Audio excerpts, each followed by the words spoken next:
चाहे शिक्षक हो, चाहे व्याख्याता साथी हो, सबका साथ हमें बराबर मिला है।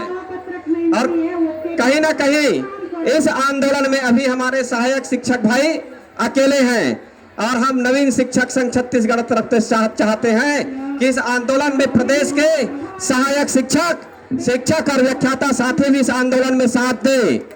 साथियों, हमने सभी संगठनों से यही मंच के माध्यम से निवेदन करते हैं, और भाई मनीष मिश्रा से भी, कि सबसे चर्चा करने की जिम्मेदारी आपकी है, और हमारे बड़े भाई अन्य संगठन और हैं, उनकी भी जिम्मेदारी है कि अगर हमारे छोटे भाई सड़क में बैठे हुए हैं तो उनको हम साथ संपूर्ण तालाबंदी के साथ दें।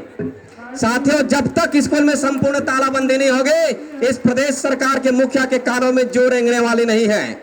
और निश्चित रूप से आज मैं आया हूं तो एक एकता का संदेश लेके आया हूं। और रही बात पुरानी बात, तो हमारे मंच में भाई रंजित बनर्जी बैठे हुए हैं। 2012 में भी नवीन शिक्षक संघ के मुखिया के रूप में मैंने कहीं सहायक शिक्षक के साथियों के साथ को कभी नहीं छोड़ा, क्योंकि मैं खुद एक सहायक शिक्षक रहा। साथियों, रंजित बनर्जी जी यहाँ साथ है। जब उस समय सहायक शिक्षक का वेतन का निर्धारण किया गया, तो उस समय पहला विरोध मुख्य सचिव और मुख्यमंत्री के सामने नवीन शिक्षक संघ और विकास राजपूत ने किया था। साथियों, 2018 में भी संविलियन हुआ 8 वर्ष का, वहां भी हमें दगा मिला। और उस समय भी उसे मंत्रालय में जिस दिन निर्णय हुआ, उस दिन नवीन शिक्षक संघ छत्तीसगढ़ के मुखिया के रूप में मेरे साथ उस दिन प्रदेश शिक्षक संघ के प्रदेश अध्यक्ष के रूप में भाई चंद्रदेव राय जी, जो आज विधायक बन गए हैं और शिक्षकों को पूछ नहीं रहे हैं, मैं ऐसे चंद्रदेव राय जी के साथ खड़ा हुआ था। और उसे मंच से मैंने वर्ष बंधन और वेतन विसंगति पूर्ण वेतन का विरोध किया था, और लगातार इसके संबंध में धरना प्रदर्शन राजनांदगांव, कांकेर, हमारी बहन बलविंदर कौर बैठी हुई है। वेतन विसंगति और वर्ष बंधन के लिए हमने कांकेर में भी जाकर आंदोलन किए थे। तो साथियों, आप लोग ये मत समझना कि किसी को हम गद्दार बोल देंगे तो गद्दार हो जाएगा, और हम किसी को ईमानदार बोल देंगे तो ईमानदार होगा। मैं किसी को न गद्दार बोलता हूं, न किसी को ईमानदार। जो शिक्षक संवर्ग के लड़े वही हमारे असली हकदार और सरदार हैं। और मैं इसके लिए मनीष भाई को भी बधाई देता हूं कि आप सबको एकजुट किए, और कहीं ना कहीं आंदोलन एक अच्छी दिशा में जा रहा है।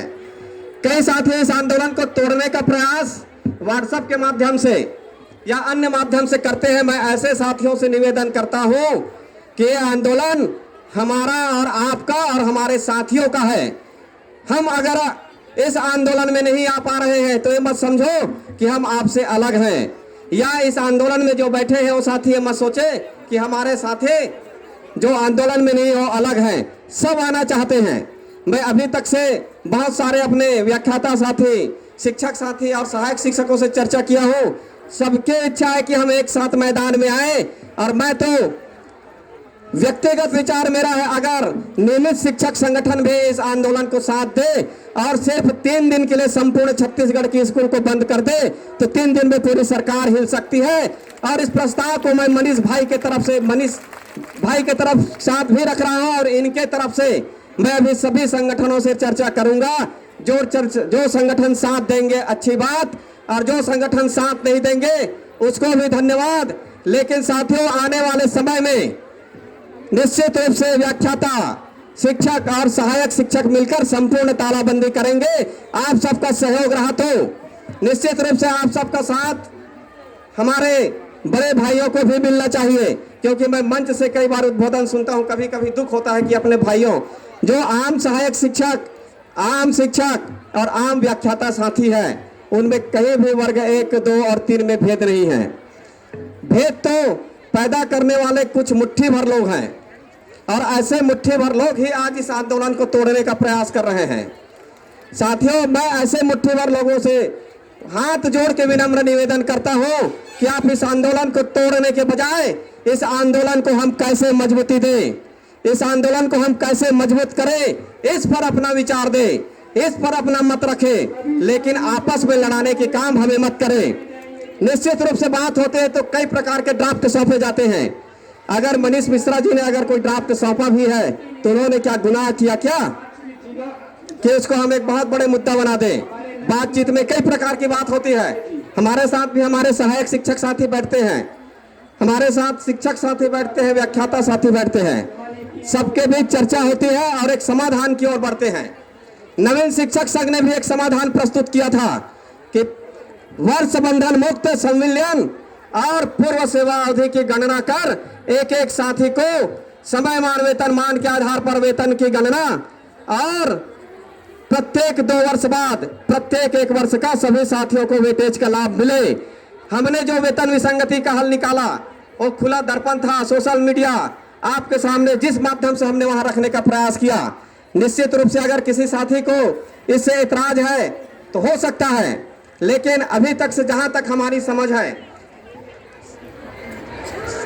वेतन विसंगति के प्रमुख हल पूर्व सेवा अवधि की गणना कर जो हमको दे समय मान वेतन मान मिला है उसके आधार पर आसानी से शासन कर सकती है। और दूसरा, मैं आपको इसे मंच से आप सबको आश्वस्त करना चाहता हूं कि हम अपने मांग पत्र को अभी शासन को नहीं सौंपने वाले हैं। अगर आपकी मांग है 9300-4200 अगर सहायक शिक्षक को नियुक्ति तिथि से चाहिए तो नवीन शिक्षक संघ इसका समर्थन करता है और पूर्व सेवा अवधि गणना की मांग को अभी हम शासन के पास नहीं रखेंगे, क्योंकि एक ही प्रकार के मांग वेतन विसंगति के लिए अगर 2 मांग जाएंगे तो निश्चित रूप से शासन दिग्भ्रमित होते हैं। तो इसके लिए एक समाधान और है, केंद्रीय वेतनमान। केंद्रीय वेतनमान में भी सहायक शिक्षकों का वेतन 9300-4200 और वर्तमान 7वां वेतन में 35,400 रुपए से होता है। तो कहीं ना कहीं हमको शासन को एक ड्राफ्ट देना पड़ेगा, शासन को एक ऑथेंटिक लेटर देना पड़ेगा कि आप वेतन विसंगति दूर करने के लिए हमारे पास इतने उपाय हैं। और उसी उपाय का अनुसरण अगर जो पेपर कल जो ड्राफ्ट जारी हुआ था उसके पहले और मांग पत्र जारी हुआ था सहायक शिक्षक फेडरेशन का, तो निश्चित रूप से शासन को फेडरेशन के द्वारा जो सुझाव दिया जा रहा है कोई गलत सुझाव नहीं है। साथियों, वेतन विसंगति एक महत्वपूर्ण मुद्दा है और नया पे बैंड बनाना एक नया मुद्दा है। तो अगर हमें 9300-4200 चाहिए, फिर भी हमें सभी साथियों का सहयोग लेना पड़ेगा और हमें अगर पूर्व सेवा अवधि के आधार पर गणना करके 7वां वेतनमान चाहिए, फिर भी हमें सभी साथियों का सहयोग लेना पड़ेगा। क्योंकि मैं आपको बता देना चाहता हूं कि 2012 में जब विसंगति पूर्ण वेतन का निर्धारण हुआ तो हम स्वयं धमधा विकास खंड, मेरा धमधा विकास खंड मेरा गृह विकास खंड है, वहीं से पहला वेतन वर्ग 3 का 9300-4200 उसी समय बना था। लेकिन बहुत सारे शिक्षक प्रमुखों ने उसका विरोध करके धमधा के वेतन को कटवाकर आज उसी वेतन के लिए हमें संघर्ष करने के लिए मजबूर कर दिया। मैं कभी नहीं समझता कि सहायक शिक्षक फेडरेशन का मांग नवीन शिक्षक संघ के मांग से अलग है। हो सकता है कुछ बिंदु में मतभेद हो, उस मतभेद को हम मिल बैठ के सुलझा लेंगे और इसी प्रस्ताव के साथ आज मैं इस धरना स्थल में आया हूं। साथियों, किसी भी प्रकार के दिग्भ्रमित बातें, किसी भी प्रकार के अफवाह होती है तो निश्चित रूप से आप अपने प्रांतीय पदाधिकारियों से संपर्क कर लिया करें। अफवाह उड़ाने वाले हमारे ही बीच के साथी रहते हैं जो हमको और आपको आपस में लड़ाकर सरकार को मजबूती प्रदान करना चाहते हैं।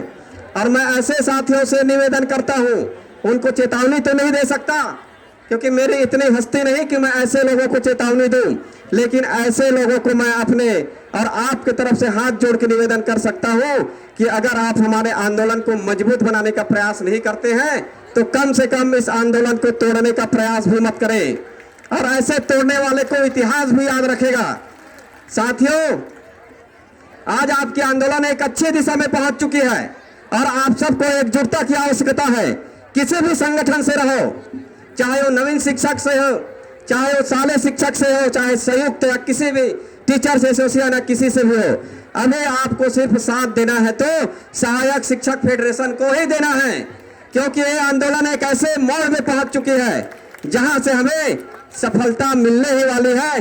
बस हमारे धैर्य की परीक्षा जो पहले भगवान लेते थे ऋषि मुनियों से, वही धैर्य की परीक्षा अब सरकार ले रहे हैं।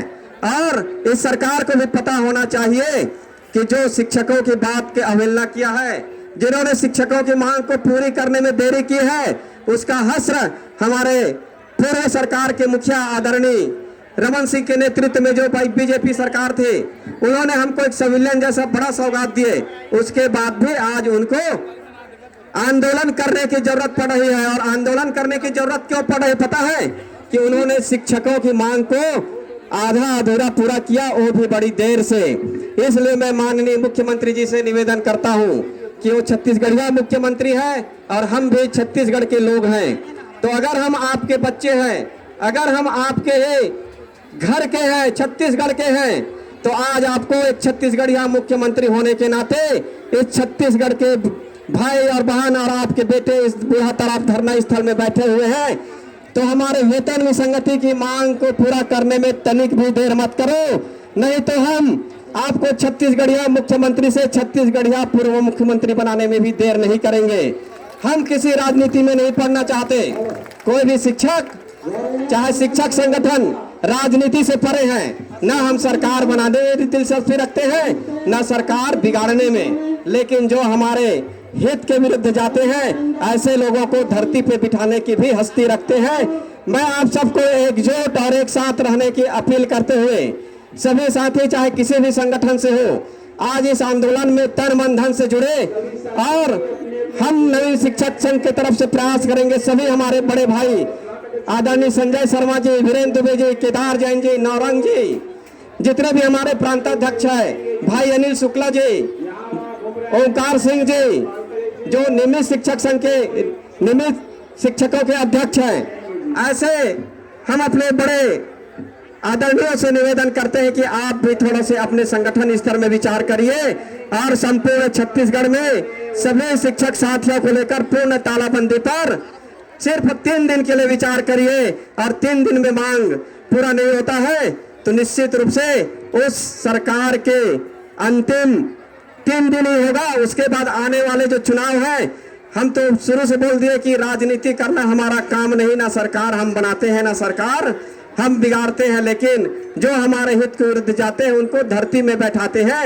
इसलिए मैं संपूर्ण एकजुटता का आह्वान करते हुए भाई मनीष मिश्रा से भी अपील करता हूं कि आपकी दायित्व है कि आपने आह्वान की अपील की है, आपने आंदोलन अनिश्चितकालीन का आह्वान किया है, तो निश्चित रूप से सभी साथियों से, सभी संगठनों से चर्चा करिए और आपके विचार से जो सहमत रहते हैं वो निश्चित रूप से आपके साथ आकर जुड़ेंगे और हमारे छोटे भाइयों का साथ देंगे। और मैं नवीन शिक्षक संघ छत्तीसगढ़ तरफ से आपको आश्वस्त करता हूं कि निश्चित रूप से आप जो आगामी निर्णय लेंगे, नवीन शिक्षक संघ आपके साथ कदम से कदम मिलाकर चलेंगे। जैसे हमारे पूर्व में हमारे साथी आकर इस आंदोलन में धरना स्थल में सशरीर साथ दे रहे थे, वैसे आने वाले समय में भी हम इस धरना स्थल में आएंगे और निश्चित रूप से इस सरकार पर वेतन विसंगति के लिए और वेतन विसंगति दूर करने की मांग को पूर्ण करने के लिए दबाव बनाने में आप सबके साथ कदम से कदम मिलाकर चलेंगे। जय हिंद, जय छत्तीसगढ़, जय भारत। सर, आप धरना स्थल पर आए थे, सहायक शिक्षकों को आपने अपना समर्थन दिया है, क्या कुछ आपकी तरफ से सपोर्ट रहेगा इस आंदोलन को और क्या कुछ आप इस आंदोलन के मद्देनजर क्या कुछ आप अपनी रणनीति तैयार कर रहे हैं? सत्येंद्र भाई, आप शुरू से देखते हैं कि नवीन शिक्षक संघ छत्तीसगढ़ एक ऐसा संगठन है जो प्रारंभ से ही वर्ग 3 और हमारे सहायक शिक्षकों की मांगों को लगातार उठाते आ रहे हैं, 2013 हो चाहे 2018 हो। और हमने इस मांग को लेकर धरना प्रदर्शन, आंदोलन और सरकार के पास एक नया प्रस्ताव की पूर्व सेवा अवधि की गणना कर देय समयमान वेतनमान के आधार पर वेतन का निर्धारण कर 7वां वेतनमान प्रदान करने के साथ ही वेतन विसंगति दूर किया जा सकता है, ऐसा प्रस्ताव हमने पूर्व में रखा। और चूंकि आज हमारे सहायक शिक्षक भाई सिर्फ प्रथम नियुक्ति तिथि से 9342 मांग कर रहे हैं, तो हम आज इस मंच के माध्यम से आश्वस्त किए कि हम अपनी मांग को शासन के समक्ष अभी वर्तमान में नहीं रखेंगे, क्योंकि एक ही प्रकार के वेतन विसंगति के लिए अगर 2 प्रस्ताव जाएंगे तो दिग्भ्रमित करने का प्रयास होगा और हमारे शासन के अधिकारी भी दिग्भ्रमित होंगे। इसलिए जो सहायक शिक्षक फेडरेशन के द्वारा जो मांग रखा जा रहा है वो निश्चित रूप से हम उसका मांग का समर्थन करते हैं। साथ ही साथ आज मैं संपूर्ण एकजुटता का प्रस्ताव लेकर भी आया हूं, जो कि आंदोलनकारी संगठन सहायक शिक्षक फेडरेशन है। सहायक शिक्षक फेडरेशन का दायित्व बनता है कि सभी संगठन प्रमुखों से, हमारे बड़े भाइयों से चर्चा करें, सबसे चर्चा करके कम से कम पूरे संपूर्ण छत्तीसगढ़ में 3 दिन के लिए संपूर्ण स्कूलों में तालाबंदी का प्रस्ताव रखे। और निश्चित रूप से एक बड़ा निर्णय होगा अगर सभी साथी एक साथ मिलकर सहायक शिक्षक, शिक्षक और एलबी और हमारे पुराने नियमित शिक्षक साथी अगर हमारे साथ आते हैं तो निश्चित रूप से स्कूल संपूर्ण रूप से तालाबंदी होगा, सरकार के ऊपर दबाव बनेगा। और मैं आपके माध्यम से सत्येंद्र भाई ये भी बताना चाहता हूँ कि जो भी साथी इस आंदोलन को तोड़ने का प्रयास कर रहे हैं, ऐसे साथी से निवेदन है कि आप आंदोलन को तोड़ने का प्रयास मत करिए, बल्कि आंदोलन को मजबूत करने का प्रयास करिए। यहीं से हमें एक ऐसा निर्णय लेकर जाना है जो पूर्व में निर्णय नहीं हुआ था। निश्चित रूप से आज हमारे सहायक शिक्षक फेडरेशन और सहायक शिक्षक साथी इस आंदोलन में डटे हुए हैं, तो हमारा नैतिक उद्देश्य बनता है, नैतिक दायित्व बनता है कि हम अपने सहायक शिक्षक साथियों का कैसे सहयोग करें। और एक सहयोग ये भी है कि आप इस आंदोलन के बारे में गलत टिप्पणी ना करें। और मैं इस आंदोलनकारी फेडरेशन के जो मंच में बोलने वाले ऐसे साथियों से भी निवेदन करता हूं कि शिक्षक, व्याख्याता या किसी भी संगठन के बारे में ऐसा अनर्गल बयानबाजी न करें जो हमें आपस में तोड़ने का प्रयास करें। बिल्कुल विकास जी, एक दबाव ये बन रहा था और ये कहा जा रहा था कि हम मंच उन्हीं के साथ साझा करेंगे जो अनिश्चितकालीन आंदोलन को सहमति देंगे या उसके साथ खड़े होंगे। आपका संगठन इस बारे में क्या सोच रहा है? क्या आप लोग भी अनिश्चितकालीन में, जिस तरह से सहायक शिक्षक फेडरेशन आया है, क्या अनिश्चितकालीन आंदोलन के बारे में, अनिश्चितकालीन हड़ताल के बारे में आप लोग सोच रहे हैं? निश्चित रूप से ये सहायक शिक्षक फेडरेशन का निर्णय है, लेकिन हमारा भी एक निर्णय रहा कि हम निःशर्त समर्थन करने के बजाय सशर्त समर्थन करेंगे। आइए मनीष भाई हमारे साथ बैठिए, हम चर्चा करेंगे। और नवीन शिक्षक संघ ही नहीं, सभी संगठनों के साथ चर्चा करिए आप। और आप जब चर्चा की शुरुआत करेंगे तो निश्चित रूप से बात से बात बनेगी और हमारा आंदोलन एकजुटता से ही मजबूत होगा। मैं प्रारंभ से ही कहता हूँ कि एक तरफ अगर सहायक शिक्षक ही आंदोलन करेंगे तो आंदोलन में हमें सफलता नहीं मिलने वाली है। साथ ही साथ अगर संपूर्ण व्याख्याता और शिक्षक अलग से मिलकर आंदोलन करेंगे, वो भी 60,000 की संख्या में है, उसमें भी हमें सफलता नहीं मिलने वाली है। हमें जब सिर्फ सफलता मिली है एकजुटता के साथ मिली है। और मैं आज वही एकजुटता और एकता का संदेश लेके आया हूँ कि आप भी 2 कदम आगे बढ़िए, हम भी 2 कदम आगे बढ़ेंगे और हमारे जो भाई, बड़े भाई हैं, अन्य संगठन हैं, वो भी 2 कदम आगे बढ़ेंगे और हम सब मिलकर निश्चित रूप से आंदोलन को एक ऐसे मोड़ में ले जाएंगे जहां सरकार हमारी मांग को पूरा करने के लिए बाध्य हो जाएगी। विकास जी, आप इकलौते ऐसे संगठन के प्रांतीय अध्यक्ष हैं जिन्हें मंच से बोलने का मौका मिला है। इससे पहले भी जो लोग आए थे उन्हें मंच से बोलने का मौका नहीं मिला। लिहाजा ये मानकर चला जाए कि आप इनके साथ पूर्ण रूप से हैं, या कुछ ऐसी बातें आप लोगों के बीच में ऐसी सहमति बनी है जिसकी बदौलत आप मंच साझा कर रहे हैं, आप उनके साथ बातचीत कर रहे हैं या उनके मंच से संबोधित कर रहे हैं? सत्येंद्र भाई, आपको शुरू से पता है कि हम एक खुला दर्पण हैं, कहीं हमारा गुप्त एजेंडा नहीं रहता, न ही हम किसी से झूठ बोल के आते हैं। हम मनीष भाई को स्पष्ट बता के आए हैं कि हम सशर्त समर्थन, हमारे साथ आप चर्चा करोगे और निश्चित रूप से हम आपके साथ अनिश्चितकालीन आंदोलन में कूदेंगे। हमारा कुछ शर्त है और शर्त हम बैठ के चर्चा करेंगे। और यही शर्त अगर अन्य संगठन भी रखते हैं, कोई अगर अनर्गल शर्त रखते हैं तो अलग बात है। अगर हम सहायक शिक्षक साथियों के हित में, शिक्षक के हित में और व्याख्याता साथियों के हित में अगर हम कुछ बात रखते हैं तो निश्चित रूप से मैं आपसे पहले भी कहा कि हम सब कुछ 2 कदम आगे बढ़ेंगे और 2 कदम आगे बढ़कर एक साथ मिलकर हम अगर आंदोलन करेंगे तो उनका परिणाम अलग होगा। सर, शर्त अगर क्या कुछ खुलासा कर पाएंगे या कुछ वो गुप्त रखा गया? कोई बहुत बड़ा शर्त नहीं है, शर्त हम आपको बताएंगे। निश्चित रूप से मनीष भाई अगर चर्चा करने के लिए तैयार होंगे तो, और शर्त में ऐसा कोई शर्त नहीं रहेगा कि हम 9342 को हटाओ, लेकिन हमारा भी मांग पत्र है। हमारे मांग पत्र जो वेतन विसंगति को दूर करने का एक समाधान है, उसमें भी चर्चा होना चाहिए, क्योंकि आज बहुत सारे शिक्षक ये नहीं समझ पा रहे हैं कि 9342 हमको अचानक कैसे मिलेगा। तो भाई उसके लिए कुछ रास्ता है और उस रास्ता पर ही चर्चा करना चाहते हैं। दूसरा, जो अंदर में बात होती है, उस अंदर की बात को भी हमको पता होना चाहिए। जो रणनीति बनती है वो रणनीति भी हमको पता होना चाहिए। अन्य संगठन जो शामिल होंगे उनको भी इस रणनीति का हिस्सा बनाना पड़ेगा, ताकि हम अगर सहायक शिक्षक और व्याख्याता जो हमसे जुड़े हैं उनको हम लाएं तो पूरे दमदारी के साथ लाएं कि हम इस धरना स्थल से हम तभी उठेंगे जब हमारी मांग पूरी हो। लेकिन उसके लिए जो शर्त है उसमें कोई बहुत बड़ा शर्त नहीं है, एक छोटा सा है और उनको मानना और नहीं मानना हमारे आंदोलनकारी संगठन के ऊपर है। और मैं तो इसीलिए बोला कि आंदोलनकारी संगठन जो बाहर हैं वो और नवीन शिक्षक संघ सभी एक साथ मिलकर चर्चा करें और एक बेहतर परिणाम लाएं।